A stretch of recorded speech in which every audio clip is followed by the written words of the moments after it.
All right. Welcome back, everyone. Let's get ready to start our next segment. We're almost through the day. Everyone's been doing so well. And if I may say so, this next presentation is going to be awesome because the person presenting it is awesome. So allow me to introduce you to Mrs. Anna Bennett, the one, the only freelance editor. She's not the only freelance editor, let me be clear, but she is the one, the only Anna Bennett. So Anna, take it away. Thank you, Jackie. Yes, I feel like I would have a lot more to do each day if I was the only freelance editor. I'm not.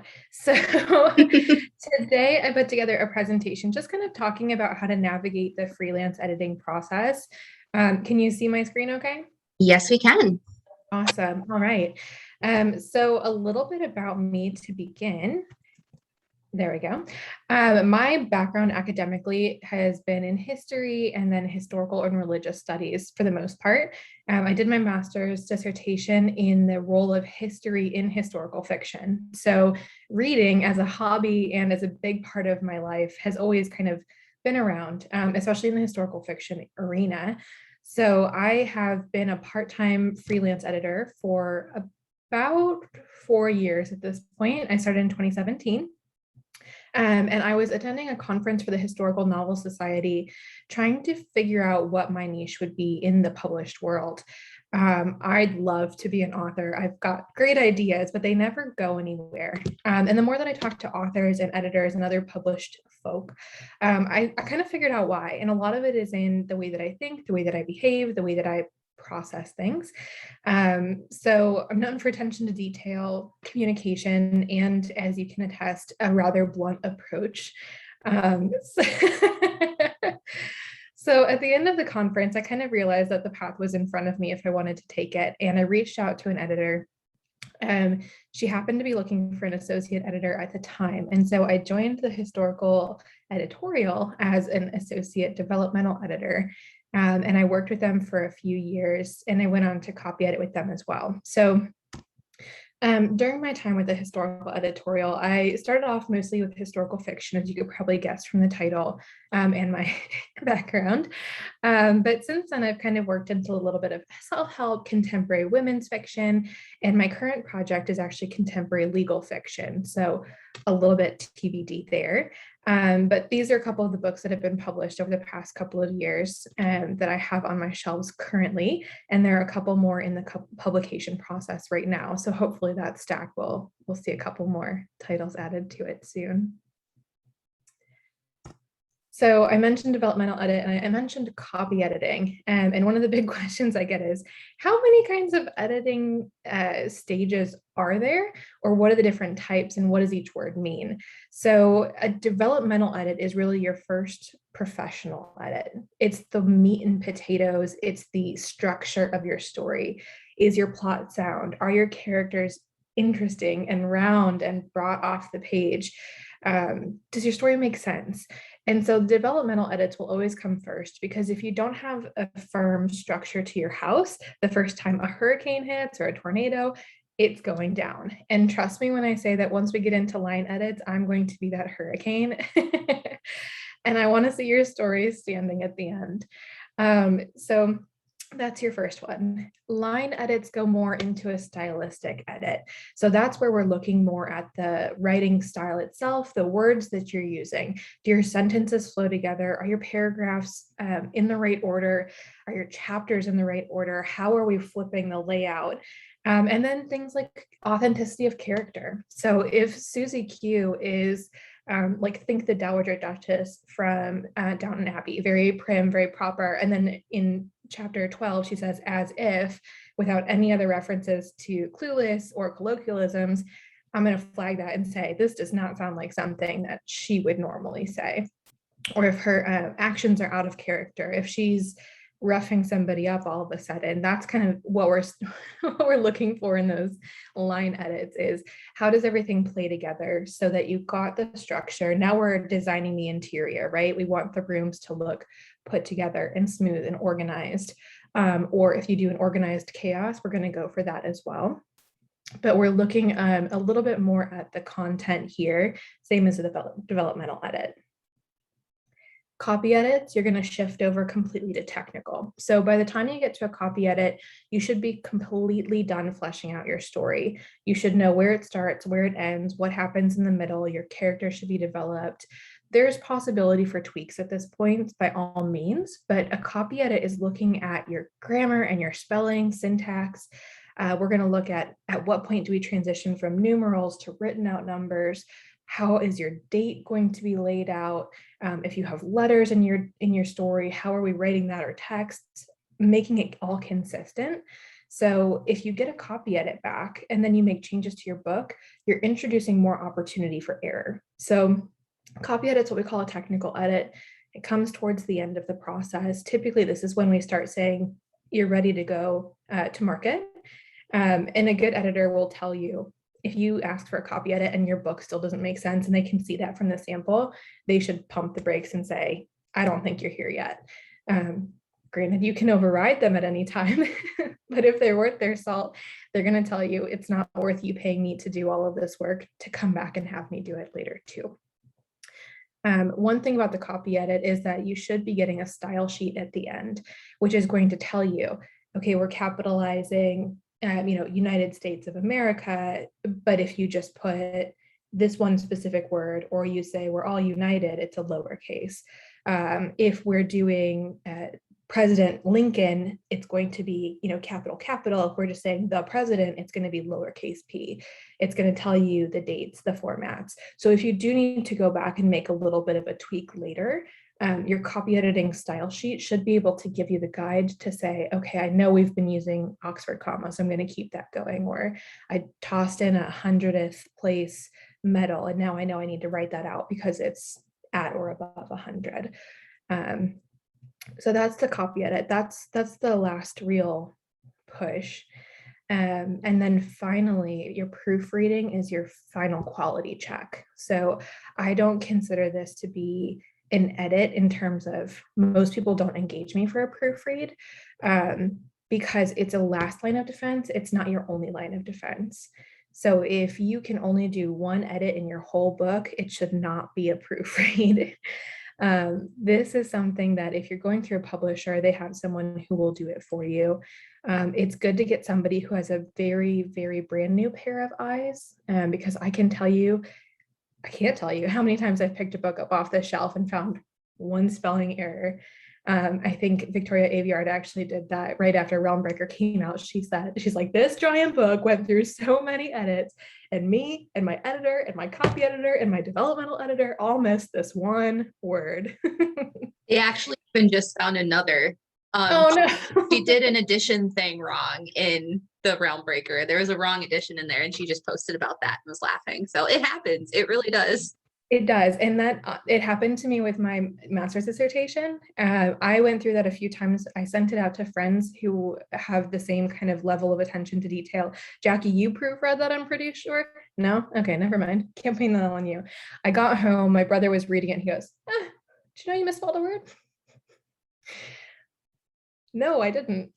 So that goes to show proofreading is something that should be done. Have somebody with a brand new pair of eyes do it, because everybody else is so fatigued by the time you get to that. They know what to expect in this storyline. And so if it's missed all of the edits to date and it's missed spell check, you have a strong chance it'll miss through. So proofreading is going to be that final quality control. It's also going to look at, like, if things shifted in the layout. So if you went through and indented your chapters, but you accidentally hit a backspace at one point, or if in making a new paragraph, you rearrange it and split a word, proofreading is going to catch things like that. So that's going to be your final one. Now, a note too on these. So this is broad categories. Anytime you're working on an edit, I'll talk about it in a moment, but communication is going to be key, because you may find things like me, when I do a developmental edit, I include my line edits in the same batch, as long as I can do it while being effective to the text. The main reason I do that is because I've been fortunate enough to have a lot of clients who send me drafts that are very well established. Now, there are times when I go through and I do an edit and I say, you're going to need a second edit because there's way too much going on developmentally for me to even begin the line edits. I can't tell you how authentic a character is if they have a flat personality, because I have no idea where we're going to go with that. I have some ideas and I can give you some suggestions if you tell me it's a one and done. But I'm going to be much more effective for you if your developmental primary basis is down and I can do them at the same time. If I don't feel I can, then I'll let you know and I'll split it. But if I can do that all in one, then I incorporate that into my fee when I send that out to you. And I tell my clients, you're getting this, this, and this, and they'll be able to see it reflected in the sample as well. So what I don't catch in my developmental edits, when I do a copy edit, I'm keeping an eye out for those things as well. But that's my personal style. If you engage a line editor, you may want to ask them, do you do anything if there's a developmental issue? Do you do anything at this point if there's a copy edit? What exactly is going to come in that package? What is it that you're looking at? And make sure that you two are on the same page about what kind of edit you're receiving. Because if you're expecting a developmental edit and they're doing a line edit, you're not going to come back happy or with what you were looking for. By the same token, if you're looking for a developmental edit and they're going for a line edit, there may not be that crossover, and you need to make sure that what you're happy with is, or what you're looking and what you're wanting, what you're hoping to be happy with is what you're getting. So that's the editing portion. Now I get the question pretty often, what about beta readers? And can I use a beta reader as an editor? Yes, if you want to. My philosophy is always that I'm going to give you what I believe you need in my professional opinion. I don't say that you need an editor full stop, because some people write well enough that they can get away with using just a beta reader. Or if they're going for a traditional publishing house and they have a strong presentation, a beta reader may be able to give them all the feedback that they need to get in front of an agent, at which point the publishing house and the agent will use their in-house editors. That said, know your weakness. If you're not strong grammatically or with spelling, consider engaging a copy editor after, or make sure your beta readers know that that's what you're hoping for from them. Beta readers are great for identifying plot holes. They're wonderful for flat characters. They're typically big readers. They're going to tell you all of these things that they see right off the bat, and they're going to give you a chance to really answer those questions for yourself before you start to engage an editor. They'll give you target audience feedback. If you are looking for 20 to 30-year-old women to read your book, find 20 to 30-year-old women beta readers. Find people who are going to pick up your book, who you want to pick up your book, and say, would you buy this if you found it on the shelf? Would you recommend this to a friend who is interested in this? And as a bonus, you may occasionally get outside of your target audience. So a big source of beta readers are writing groups, and a writing group can have any number of different types of authors, genres, styles. So you may have somebody who's predominantly sci-fi fantasy who says, oh my gosh, I love that contemporary women's fiction. I've just opened a whole new audience to myself, like a whole new genre.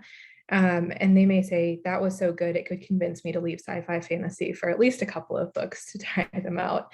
And that's a great sign for you. And they may, on the other hand, just say, no, wasn't for me. And that's okay too. Beta readers can catch some misspellings, inconsistencies, grammar errors. If they're not trained, if they're not fully knowledgeable, it's not a knock against anybody, but in most cases, if you approach me for a beta read, I'm looking at the book itself. Even I, as an editor, am not engaging in too many copy editing, because that's not what I really am being asked to do. If you say, hey, Anna, can you read this? And also, can you circle any misspellings that you find? Sure. Why not? I'm going to see them no matter what if I'm reading the book. So that's not too big of an issue. But that adds a lot of time to the process as well. And most beta readers do it for free as a favor. So just know what you're asking and communicate that with your beta readers if that's your expectation. On the flip side, your beta readers can be genre restricted. So if they only ever read one genre or two genres, and you're asking them to give you wide audience feedback, you may not get what you're looking for. They may not be comfortable providing constructive criticism. As I said, the blunt stuff, that's what I'm known for. That's what I'm paid to do.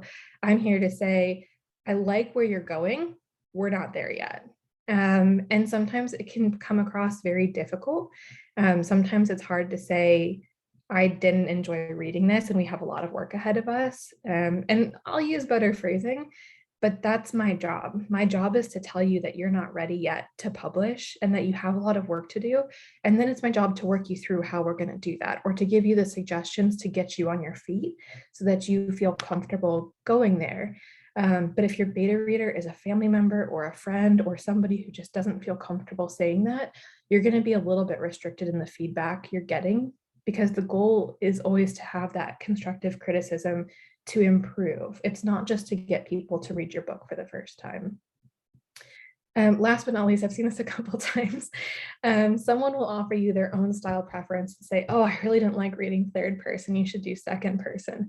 It's because that's what they like to do. Is that really what you want to do? I don't know.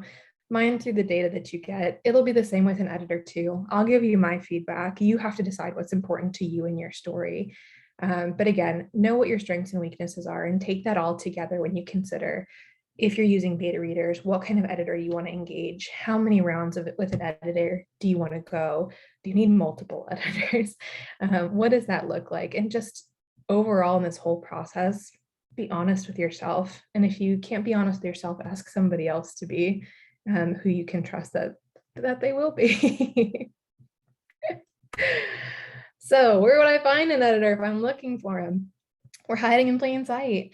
Word of mouth is a really good one. If you know an author who's worked with an editor, they can tell you whether they like them or not. They can say, hey, I worked with Anna, and after that, my book was published. Great news. Or I worked with Anna, and she did not do what I was hoping she would do for my book. Bummer. They're going to be able to tell you their honest opinion.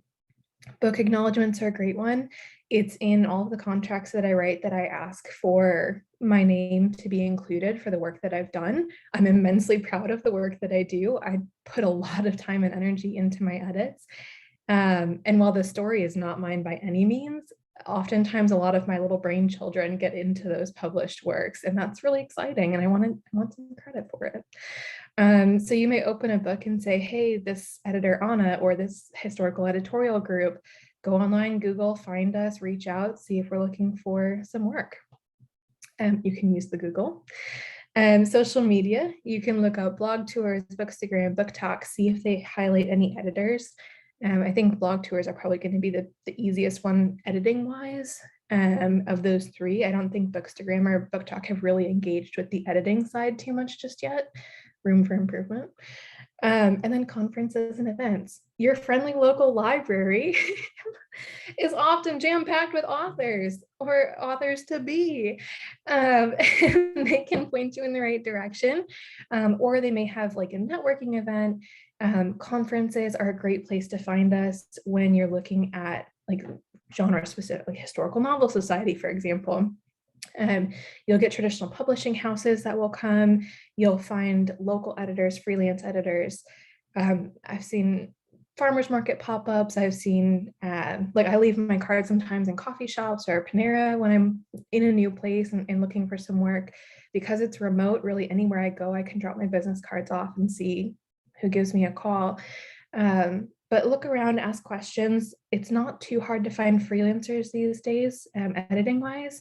Sometimes it's just about getting creative with what your sources look like.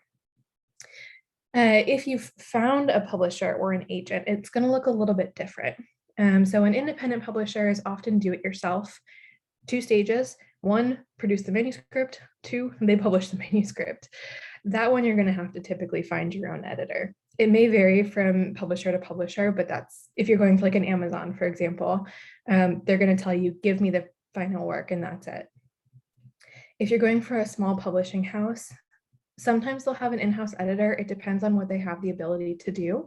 They are pretty good about making recommendations. If they have an editor that a lot of their authors use, they may recommend that person to you, or they can network you with other authors. I've seen some small publishing houses that'll accept a manuscript and they'll say, this is great, I want this, but you need an edit first, and they'll hand it back and tell you to go find someone. And they may say, you need an edit first. Here's a couple other people who have recently found editors. You can get in touch with them and they may be able to point you in the right direction. And I've actually had a referral that way as well. And then traditional publishers have their own resources.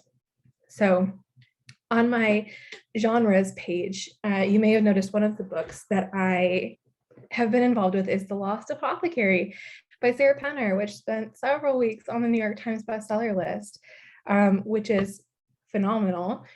Sarah was actually my first ever client as an editor, so I'm immensely proud of her because she's such a hard worker. She's a really good author, and she's gone for it, and she has another book in process, and I can't wait. But after Sarah found an agent, after she used me, she found an agent. Her agent had an editor to get her ready to sell the book, the manuscript. And then the publishing house had editors. So you won't find me listed as an editor because I'm not responsible for the final work. There are several people who were in there after me. So traditional publishers are going to shake that up a bit, but a freelance editor might be what gets you from your manuscript on your desktop computer to that agent. I can't take credit for it. Again, fabulous writer, but if you're going to find a traditional publisher, if you have an agent, talk to them about what that process looks like too, because they may have their own set of steps and path for you. So if you find an editor, what comes next? You build the relationship. The editing relationship is an intimate one. Oftentimes I get authors who say, the only person who's ever read this before is my husband, or the only person who's read this is my best friend, and she's sworn to secrecy. It's a very delicate subject. This is something you've poured your heart and your soul and your energy into. And I really want to respect that. And I want to know everything there is to know about what's important to you. Because at the end of the day, I want to maintain your voice. I want to maintain your goal, your dream, what's important to you. But there are things in your head that aren't going to make it on the paper. And I need to be able to identify that gap if I'm going to do my job well. I also have a couple things that I need to know from you to be able to really gauge where I'm going and how do I get there the best and most efficient way. So prepare, know your budget, get a feel for how much you can spend on an edit. Can you afford to do more than one round if it's needed? Can you only afford to do one round if it's needed? Your strengths and weaknesses. Do you need help with your plot or your characters? Is there some kind of machete job because you've rewritten your intro 10 times and it's starting to look like Frankenstein's monster, but the rest is okay? Do you really struggle with dialogue? Do you really struggle with showing instead of telling? If you know your weaknesses and can point me in the right direction, it helps me to know what I need to keep a big eye out for while I'm looking for everything else in your book. Your goals. Do you want to be traditionally published? Is it a family memoir that you just want out there for anybody in your family to buy and read? Where do you want to see this go? And then what are your expectations? Are you expecting anything sooner than my normal turnaround time? Do you want to see this taken from one genre to another? Are you considering introducing additional elements? What is it that you're hoping for from me so that I can make sure that what I'm giving you is going to meet those expectations? Or upfront, I can say, I'm not the person for you. Because like any good relationship, this is two people getting involved with their pride and their hopes and their dreams. And I don't want to do a poor job any more than you want to get back an edit that didn't meet what you were looking for. And the first step of that is you knowing what you're looking for and then communicating it over to me. On the communication note, those goals and expectations, questions you haven't resolved. It's just fine to say, hey, I left a couple notes on the manuscript. I really don't know what to do with this.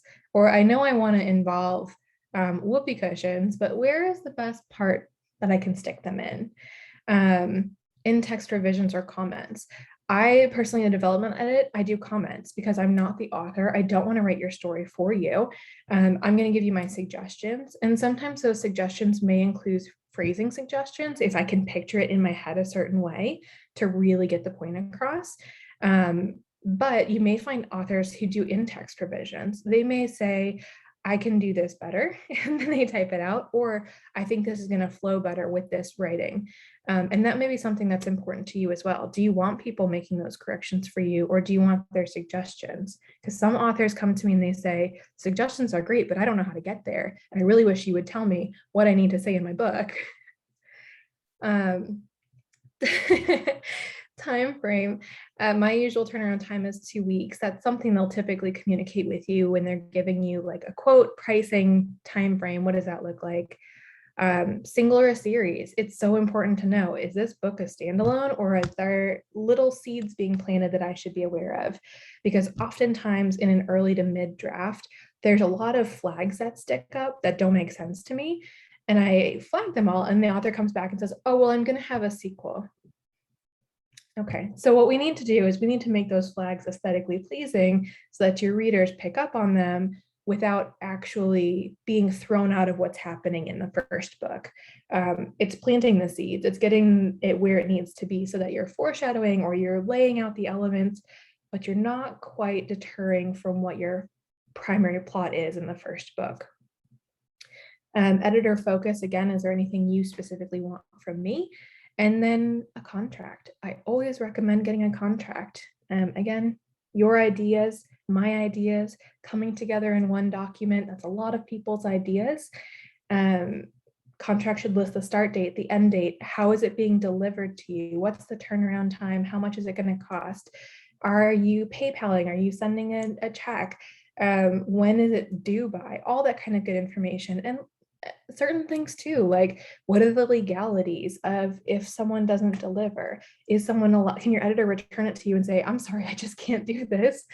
Can they ask for an extension? If there is someone who refuses to pay, what state is it, like what state law is it being prosecuted under? If you're in 2 different states, your editor should provide that contract to you, but I would definitely have it as something to consider when it comes to the practicalities of engaging. You are hiring someone to do work for you. And for me, in my day job as an HR manager, that's always going to be something that I recommend, is that you have the documentation to back up. I've handed over a lot of my own personal information. And if a book suspiciously similar comes out, what does that look like for me and my rights? During the edit. So you've handed off the information, you supply the manuscript, ready to go by the contract start date, pay your deposit, all that good stuff. Send them any last minute updates. Hey, I tweaked this at 2 o'clock last night, 2 o'clock in the morning, because I couldn't get it out of my head. It's now completely different. Whatever your requests are, here's things to know before you go into it. And then let the editor go to town. Let me do what it is you're paying me to do, and then take a break. My sage advice is that you need a break from your writing too. I had a teacher once tell me that every essay should have a 48 to 72 hour break between the first and second draft, or the last and then the final draft. And I'm not that kind of person. I think I usually wrote it in the last 48 to 72 hours, but there's a lot of merit to that idea. And part of it is you need to get out of the headspace of your book, and you need to get into the headspace of receiving critique and feedback on it. And you can't do that if you're thinking of the changes you want to make, because I may have different suggestions. It also does not help me at all if you are making changes to your manuscript after you've sent a version to me, because then I don't have the most updated version. Jackie, I'm looking straight at you.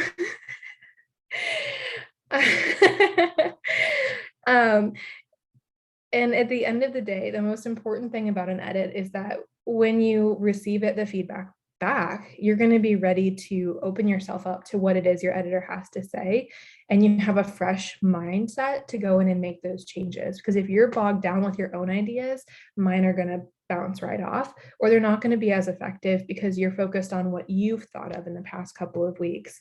So grab a notepad, jot it down, go back to your life, but give yourself a break too, because you deserve it. You've worked really hard. After the edit, plan to follow up with your editor. So do they offer a call or an email, Zoom call to follow up? What does that look like after they give your manuscript back? Read through their suggestions, of course. You need to receive the information. You need to get a good feel for what it is that they're telling or suggesting that you do. Process that information. Separate the professional from the personal. I'm not telling you that you're a bad writer. I'm not telling you that you need to go to school or take classes or read a book. I'm not telling you anything about you as a person. I'm going to tell you a lot about how it came out on paper. And that's something that can be very difficult to separate sometimes, especially if I'm one of the first people to give you feedback on your first book or even your 7th book. It's a deeply personal process. And I would encourage you, if you do feel like you may be sensitive, to include that in your communication to your editor. Because I've had a couple people come back later and say, well, it took me 2 weeks to respond to your email because I cried a lot. And I said, okay, well, let's talk. What upset you? What did you have questions about? And once we talked through it, they understood a lot better where I was coming from. But you can't read tone in the comments of a Microsoft Word document. So it's difficult, especially if you don't have a personal relationship with your editor, to maybe always know where they're going for. But separate it. Take the time to say, this isn't about me, this is about my book, and that's what I hired this person to do. And if it genuinely bugs you, if that person's being rude, or you feel like they may be being rude, address them, because that's not what they're hired to do. They're hired to help, not make you feel bad. Decide what you want to do. It's in your hands. Do you want to take those revisions? Do you not? Do you like some of them? You don't like other ones? That's okay too. Do you want to rewrite your whole book? Do you want to reflip your action scenes to the front? You want to start in median res? You want to add a prologue? What does that look like? And then progress. Follow up with your editor, talk through the ideas that you had when you processed, and then work on revisions. Some editors, like myself, will allow you to continue to send ideas. Hey, can I bounce something off of you? I need somebody who knows the book to hear this and make sure I'm not crazy. That wasn't crazy. It just happened to work out with my hand gestures. But move forward from there. And ultimately, you're going to have the final decision in what stays and what goes. If you do not enjoy something that they suggested, that's okay. I would always argue for the point that if they've given you a feedback, other than just change this to this, change this to this, but if it's a big change, or if it's going to change the chapter or the plot or the character, ask them why before you make your decision. Because they may have thought of something you didn't, or they may have spotted an area, giveaway. They may have spotted an area where you have it all worked out in your head, but it hasn't quite worked out on the paper. And it's very important that you give your editor the chance to give you that information, because again, that's what you hired them for. I'm not going back to the last slide. We're just going to keep watching this cat. All in all, just remember that this is your book, and no matter what anybody says, at the end of the day, you have creative license. I will ask on behalf of all editors that if you choose to throw out almost all of my suggestions, especially the big ones, please do not then put my name in the front of the book if I've not reread it, because that's not what I said to do. On that note, I will take questions. Time to get to work. Jackie, what have you got? All right. I do have one question before we jump into the live call with you.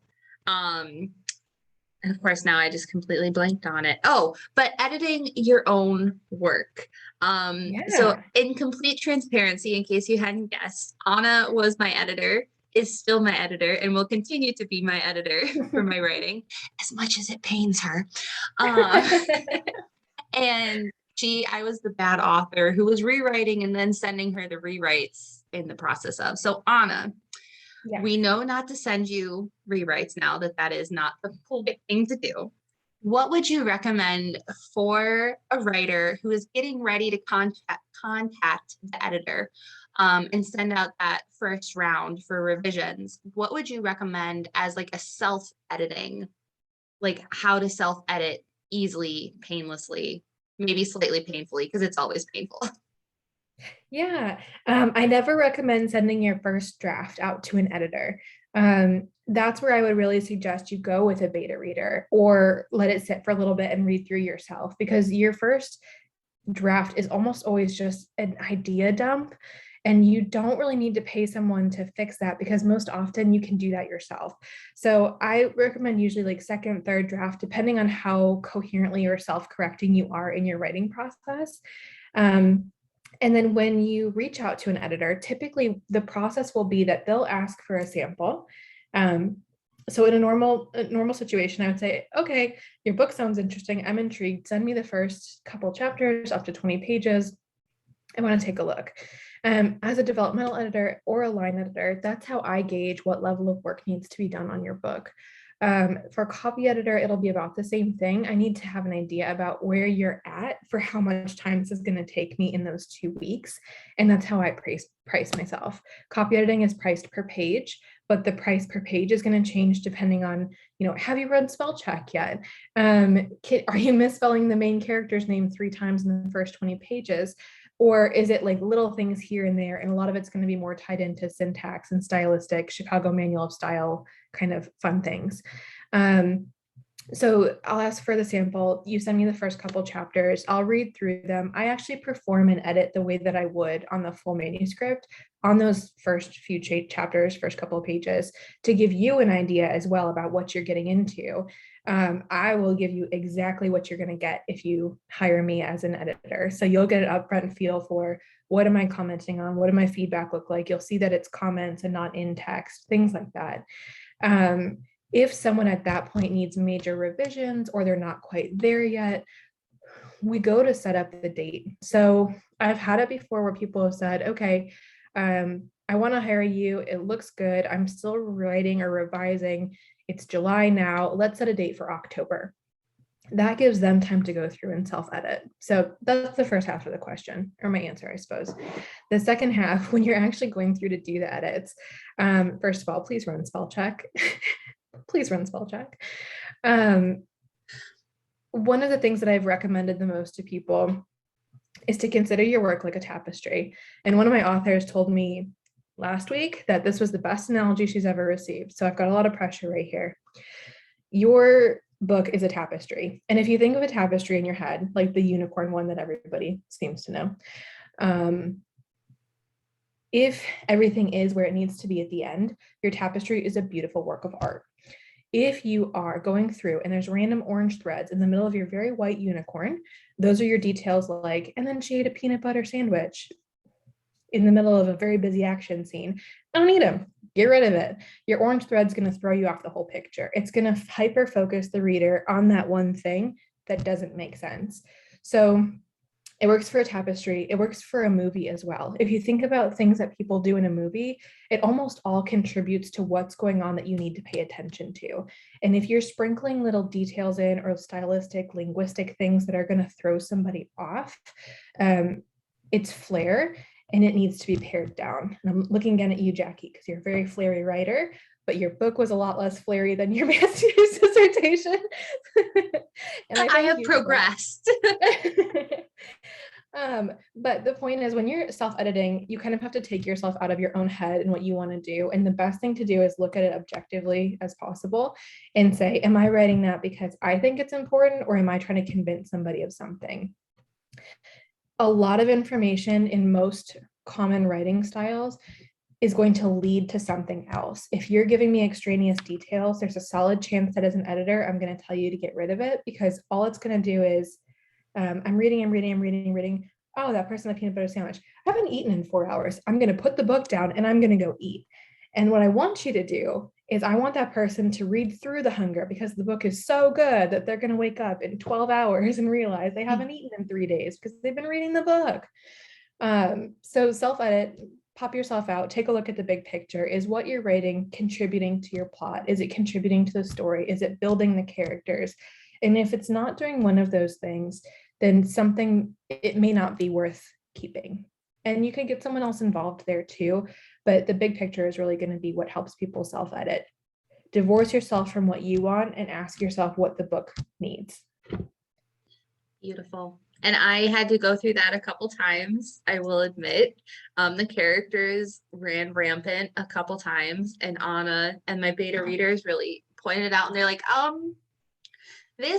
they're doing too much. They need to take a step back, take a cold shower, and pull themselves up. So yes, as painful as it is coming from this side of the page, it's very helpful. And I think a lot of people are scared of editors, and they shouldn't be, because I'm lucky enough that my best friend is an editor and I trust her implicitly with my writing. But I think that maybe not all, there are some bad ones out there, I have no doubt, but the majority of editors you contract and that you work with are out there looking out for your best interest. They want their name in the book as much as you want your name on the book. So I think if you open a conversation, don't be afraid to kind of lay yourself bare. An editor will really help you out. I know mine certainly did. And know that it's okay too. If someone does a sample on your work and you don't think that it's going to flow, or you're just not ready to have that kind of feedback in your life, it's okay sometimes to just say, thank you so much. I just don't think I'm ready for an editor at this point. Or if you've shopped to multiple editors, hey, I've gotten to someone else. It's okay. Same way that you would turn down a second date with someone you didn't get along too well with. It's not going to work if you're hesitant or if you're not sure what you want out of it. And that's okay. It's all right to not be ready for an editor. It is. So don't be afraid to ask. But yep, good luck. I'll be on the phone soon. Yes, yes. If all goes to plan, we will All follow this goes to plan. presentation up with live questions if technology agrees with us. So thank you so much, Anna, Thank you, and Jackie. Thank you, NOPL. we will talk to you soon. All All right. right. Bye-bye.